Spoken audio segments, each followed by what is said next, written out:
奔驰还算不算豪车？这是我买的一批奔驰 C， 当时落地30多万，现在行情价10多万，里边有几千公里的，20左右。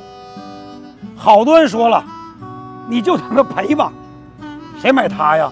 就买个标。难道现在的奔驰不是人们心目中的梦想车型了吗？是不是现在选择的车型太多了？难道现在的豪车真的被重新定义了吗？什么叫豪车？